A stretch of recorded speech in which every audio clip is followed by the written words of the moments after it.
Thursday during the Noon Report, we've got a special feature with a special guest. With me today is Focus on the Family's Editor-in-Chief, Jessie Florea. Hey there, Jessie. Hey, Sarah. Thanks for having me today. And our topic is Summer Boredom Blues. It is so relevant as kids are about to get out of school. Jessie, you have worked for Focus on the Family for more than 30 years, and our intent is not to date you, but you oversee some pretty incredible things, and I want people to know about your work. So you oversee the publications of Clubhouse Junior, that's 3 to 7-year-olds, Clubhouse, which is ages 8 to 12, and Brio for teenage girls. We're so glad that's back.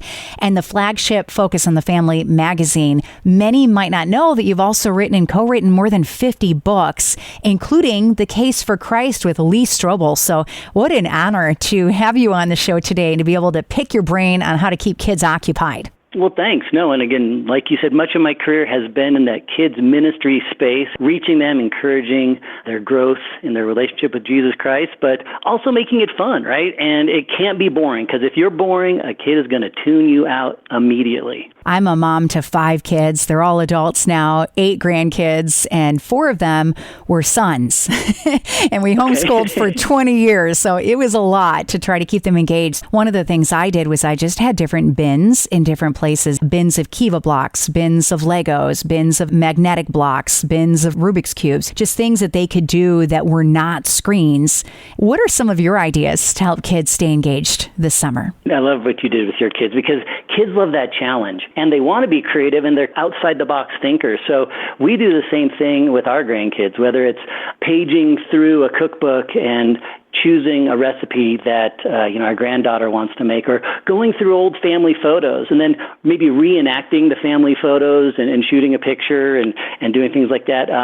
One thing that kids love to do is, they love to give gifts. And so we've encouraged our grandkids in the past when they're with us and bored over the summers, like, hey, can you think of some kind of fun birthday or Christmas, something you want to give to somebody? Let's start gathering some craft supplies together and making a craft for them. Another thing is just reading. Focus on the Family in our bookstore, we have a summer reading challenge.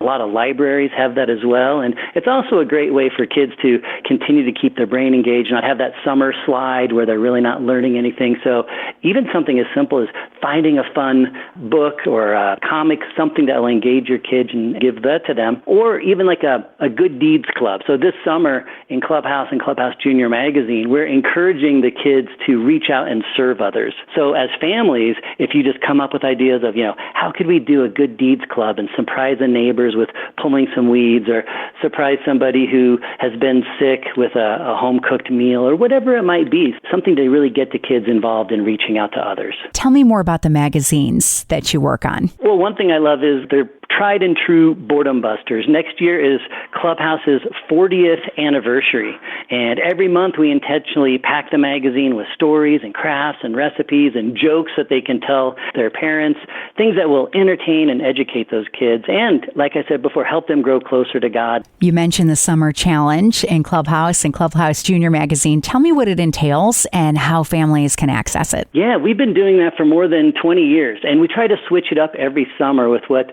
the challenge might be. So last summer was a reading challenge, and we had one young man read more than 30,000 pages of books over the summer. We only challenged him to read 2,000. So this was definitely an overachiever. And again, this year we're doing a service challenge. In a couple of years, we know the Summer Olympics are coming to the United States. And so we're going to do a fitness challenge there.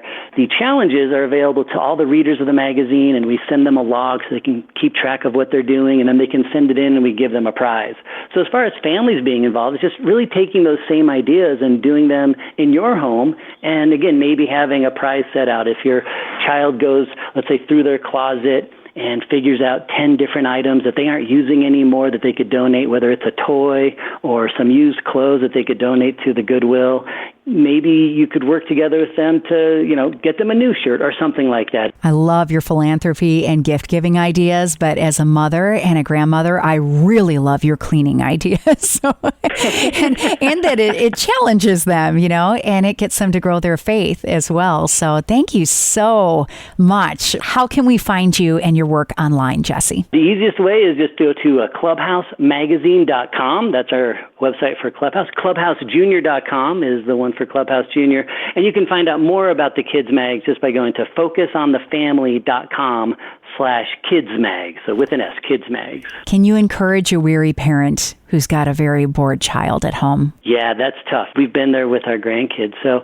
I think the encouragement is just to talk with them and connect, because honestly, studies have shown that, nobody's more influential in your child's life, whether it's them following the Lord or being successful in school, than the parent. So just having those simple conversations and doing what Jesus did. Jesus was a master question asker, asking your kids questions about, why are you bored, or why are you feeling that way, or what sounds fun today, or do you want to make something in the kitchen? Whatever it might be, just engaging those kids in simple ways. And it doesn't have to be world-changing ideas as far as summer challenges go. It could just be going to the next door neighbor who just needs help pulling some weeds, or taking the garbage out for them. Just simple things that'll engage your kids. And kids just get so excited when they're helping others and they feel like they're part of the community. And I think you'll be amazed at what they accomplish. Focus on the Family's editor-in-chief, Jessie Florea, breaking summer boredom blues.